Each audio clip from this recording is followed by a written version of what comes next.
the Drexel Maximum Security Detention Facility, had stood for 300 cycles without a single escape. Its obsidian walls absorbed all electromagnetic radiation, its neural dampeners suppressed every known form of psychic manipulation, and its guards, bred specifically for cruelty and obedience, had never questioned an order. Until the human arrived, Commander Zakthos watched through the reinforced viewport as the transport shuttle touched down in the facility's landing bay. The prisoner stepped out without restraints, without escort, without even the decency to look afraid. Just a human male in simple gray clothing, hands in his pockets, surveying the most feared prison in the Galactic Coalition with what appeared to be mild curiosity. Subject is designated Marcus Webb, human, formerly of Earth's diplomatic corps. The warden's assistant chittered nervously, mandibles clicking as she read from the datapad. Sentenced to indefinite detention for, I know why he's here, Zakthos interrupted, his three eyes narrowing. The human had embarrassed the High Council, exposed corruption at the highest levels, made fools of beings who'd ruled for millennia. This wasn't about justice. This was about silencing inconvenient truths.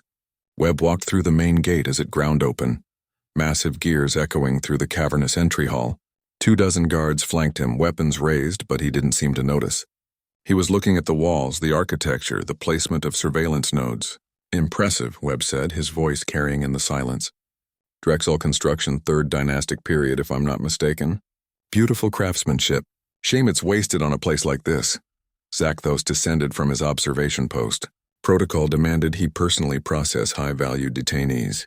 As he approached, Webb smiled. Actually smiled, extending his hand in that peculiar human gesture of greeting.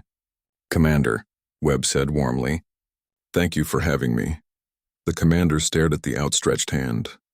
You thank me? You understand you will likely die here, human? Oh, I understand perfectly what you think will happen. Webb's hand remained extended.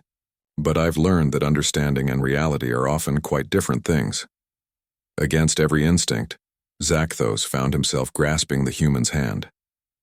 The grip was firm, confident, and somehow respectful. Not the grip of a superior to an inferior, but of an equal acknowledging another equal. Take him to cell block Omega, Zakthos ordered, pulling his hand back. Maximum isolation. The guards moved to comply, but Webb spoke again. Commander, may I ask a question? You may ask. I am not obligated to answer. Why did you take this job? The question caught Zakthos off guard. In 2 decades as warden, no prisoner had ever asked him anything personal. They begged, they threatened, they bargained, but they never asked about him. I serve the coalition, he said automatically. That's what you do, not why you do it. Webb's gaze was steady, penetrating. You're Drexel nobility 3rd clutch, which means you were never going to inherit your family's estates. You needed to prove yourself. You chose service, justice, protection of the innocent. But somewhere along the way, this place changed what those words mean. Didn't it?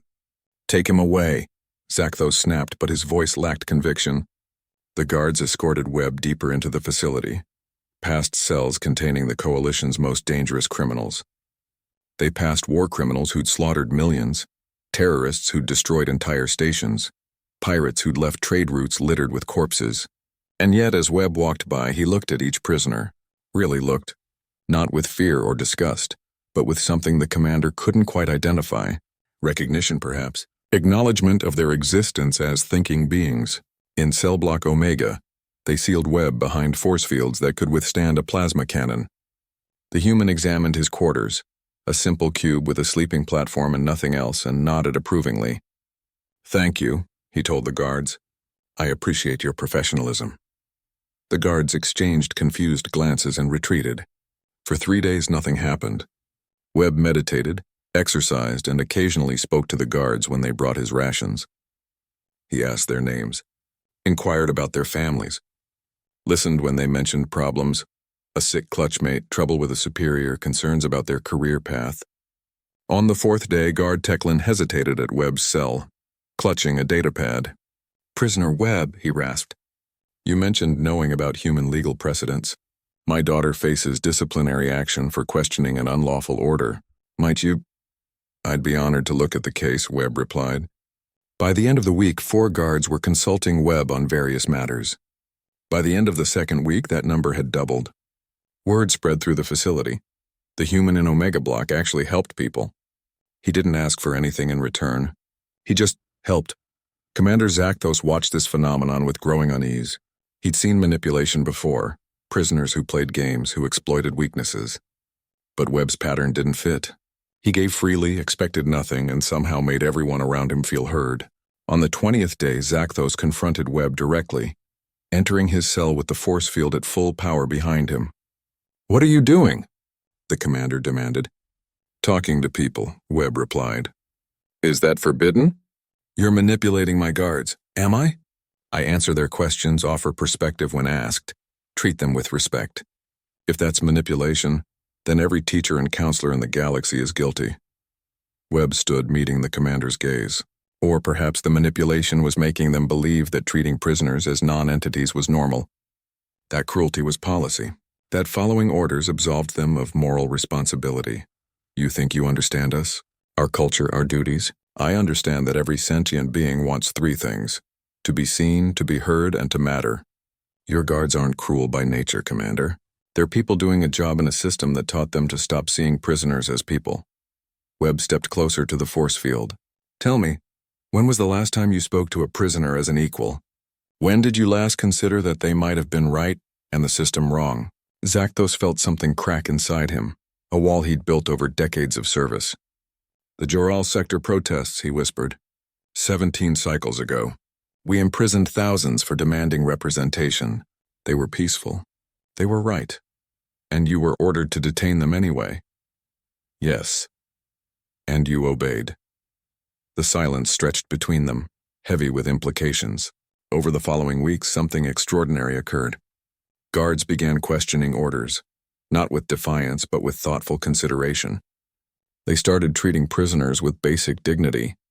The violence that had plagued the facility for generations dwindled, and Commander Zakthos found himself having increasingly long conversations with the human who'd walked into his prison without fear. On the 60th day, the order came from the High Council. Transfer Webb immediately to Central Command for enhanced interrogation. Zakthos read the euphemism and understood its true meaning. He stood in his office, surrounded by 3 centuries of tradition, and made his choice. "Guards," he announced over the facility-wide comm. "Assemble in the main hall. All shifts, all posts. This is not a drill." They came, hundreds of them, filling the space where Webb had first arrived. Zakthos descended to stand before them, and beside him, escorted but unrestrained, walked Marcus Webb. "I have served this facility for 20 cycles," Zakthos began. "I have followed every order, enforced every law, maintained every protocol. And in doing so, I have betrayed everything I once believed about justice." He turned to Webb. "This human showed me something I'd forgotten. That obedience without conscience isn't duty, it's cowardice." He broke Webb's chains with his own hands. "The Coalition ordered me to transfer this prisoner to torture and death for the crime of exposing their corruption. I refuse. Any guard who wishes to stop me may try. Any guard who wishes to join me, to remember what we swore to protect, may follow." The silence was absolute.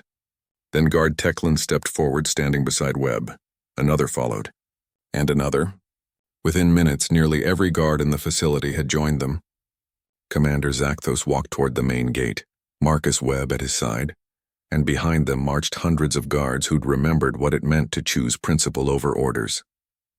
The human had walked into their prison alone, but when he walked out, he walked as a free man, and he walked with an army of people he'd helped remember they were more than their uniforms, more than their orders, more than the system that had tried to make them forget their own humanity, or in their case, their own honor, whatever form that took across the stars. End.